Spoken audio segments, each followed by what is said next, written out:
Salmo de Davi 3, 4 e 5.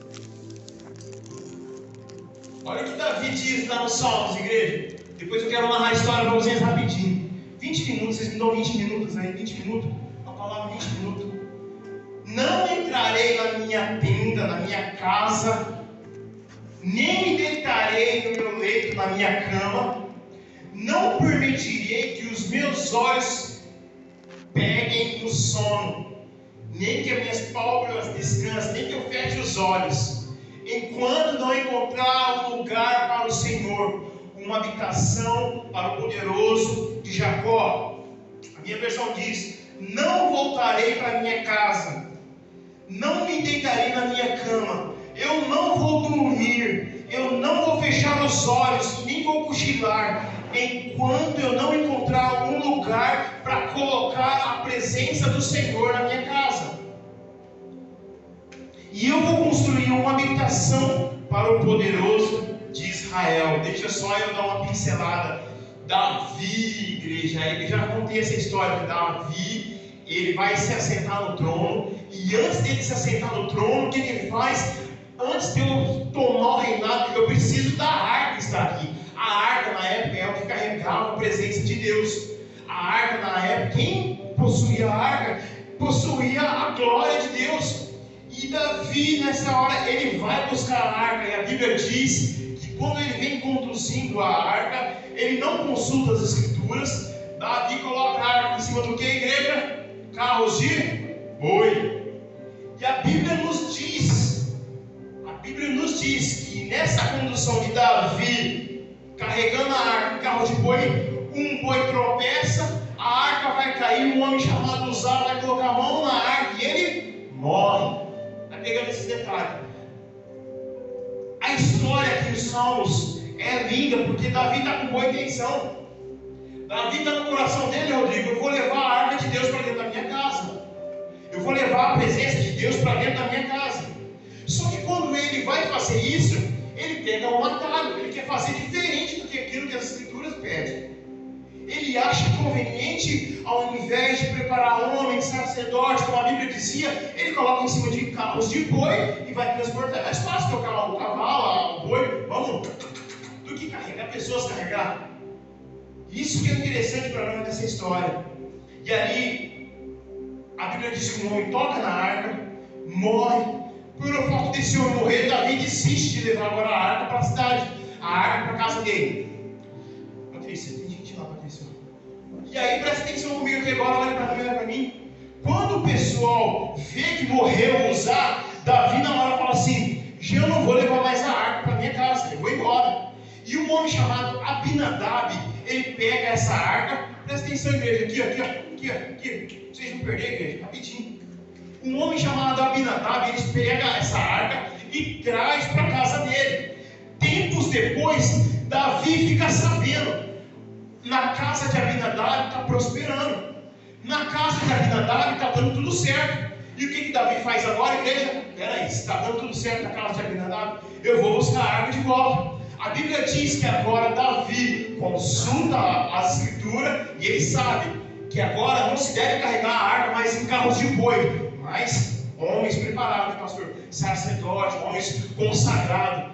E isso é maravilhoso, porque o que antes carregava a arca, nessa hora agora, igreja, já não está mais carregando a arca, está sendo sacrificado para abrir o caminho para a arca.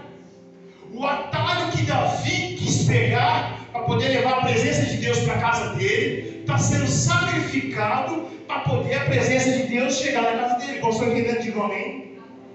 Esse é o significado que eu quero trazer para vocês. Aquilo que era um atalho para Davi, agora está tornando-se um sacrifício para que a presença de Deus consiga caminhar. Aí eu vim dizer para você o seguinte: qual é o conselho que você tem para mim, então, Emerson, para o ano de 2023? E o primeiro conselho que eu quero trazer para você é que em 2023, Deus está nos convidando para que a gente pegue os atalhos que tem impedido da presença de Deus entrar dentro da nossa casa e nós sacrificarmos Ele. O Senhor está nos pedindo agora: pega tudo aquilo que está impedindo que a minha presença flua na tua vida, flua na tua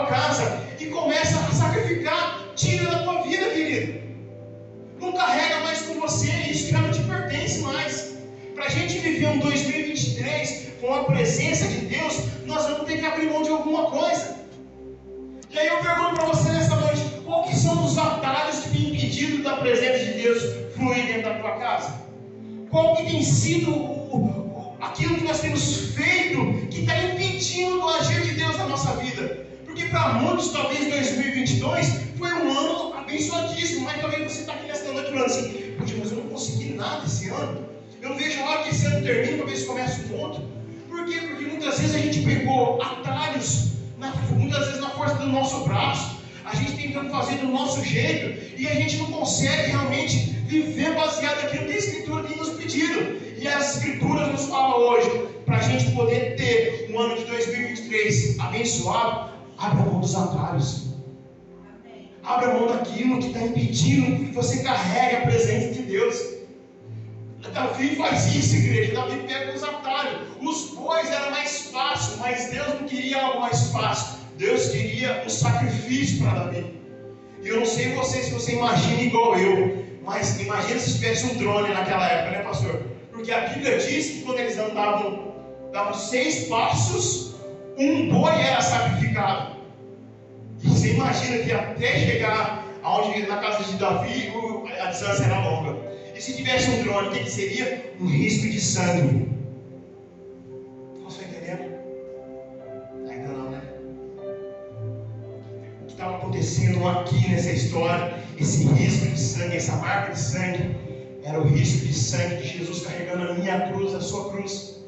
Esse risco de sangue, se a gente tivesse um drone vendo, seria os mesmos passos que Jesus estava carregando, os meus atalhos, as minhas manias, minhas forças, naquela cruz. Você está entendendo? Diga amém.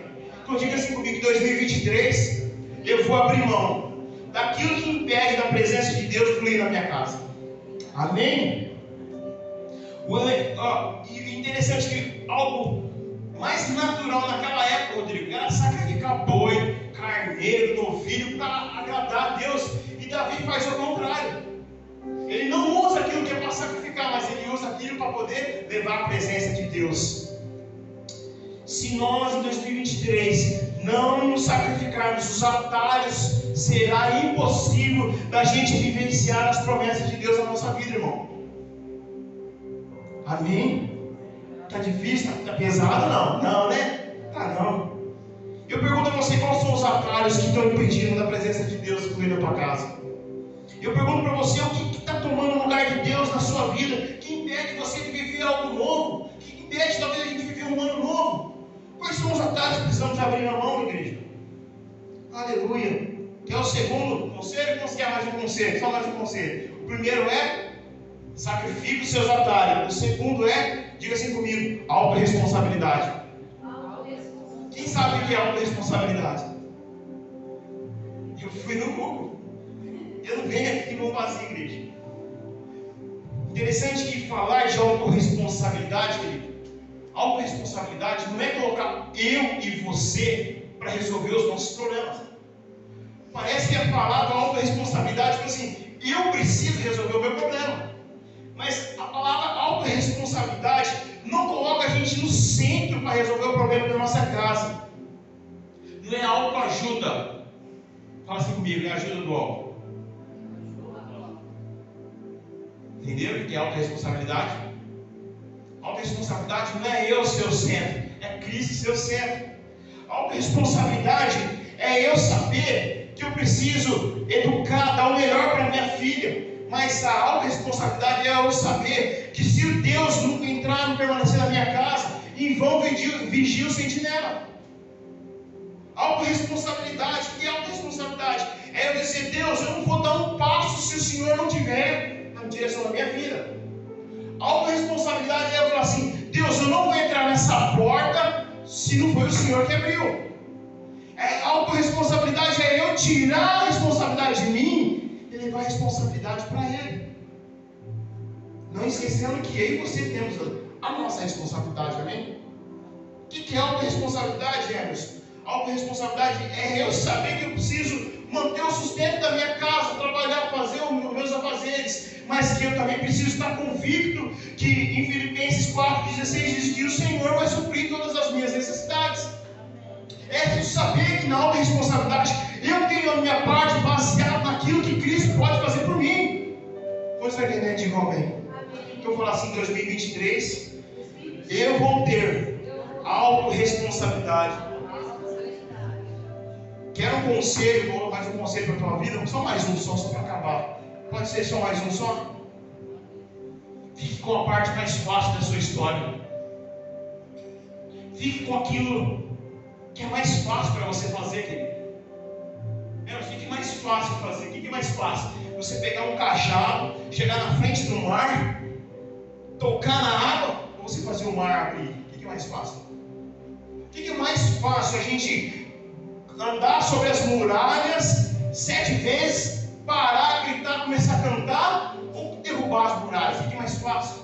O que é mais fácil para mim e para você, querido? O que é mais fácil? Você dizer assim, eu reconheço Jesus como o único suficiente Salvador da minha vida, ou você ser pregado numa cruz? O que é mais fácil?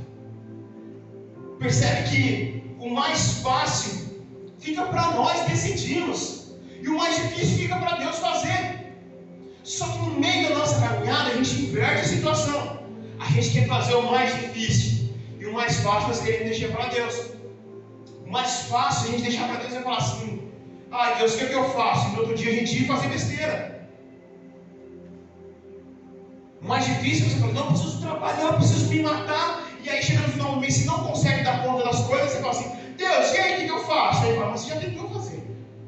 A primeira opção foi tua. Então percebe que na nossa vida, e a Bíblia nos mostra que o mais fácil, Deus sempre deixa eu e você fazermos.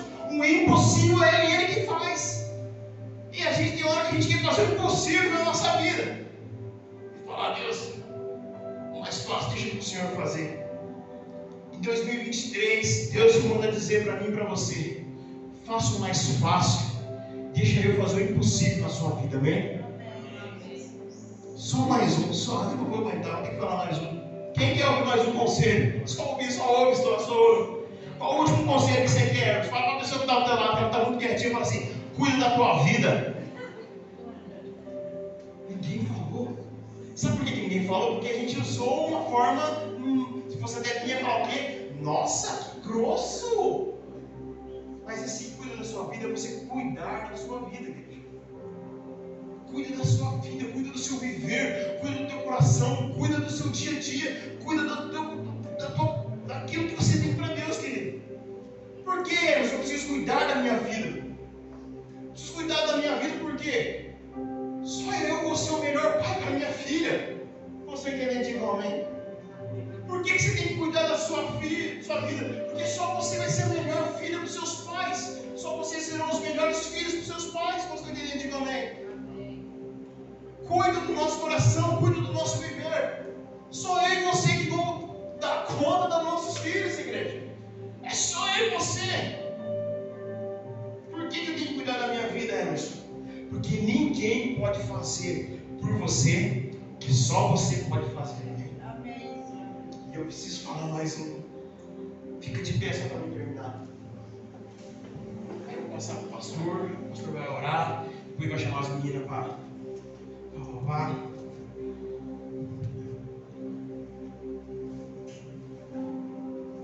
Só para terminar, só para terminar, hein? O pastor vai dar continuidade. Você sabia que um dia, eu não sei vocês aí, pessoal lá de São Paulo, Rodrigo, eu não sei vocês, só para terminar. Vocês sabiam que um dia a gente brincou na rua com os nossos amigos pela última vez e a gente não sabia? Você sabia que teve um dia, eu me lembro quando a gente morava na quadra, a gente jogou bola na rua, e eu não lembro qual foi o último dia que eu tive com eles. Eu sei que hoje eu estou casado, 38 anos, tenho minha família, não sei onde está mais meus amigos, mas um dia, meu amigo, teve o último dia que a gente brincou. E a gente não pode se despedir, né? E aí eu pergunto para você, o que você faria se você soubesse que hoje era o último dia que você estava com seus amigos brincando? O que você ia fazer? O que você ia falar para eles? Deixa eu te falar algo mais.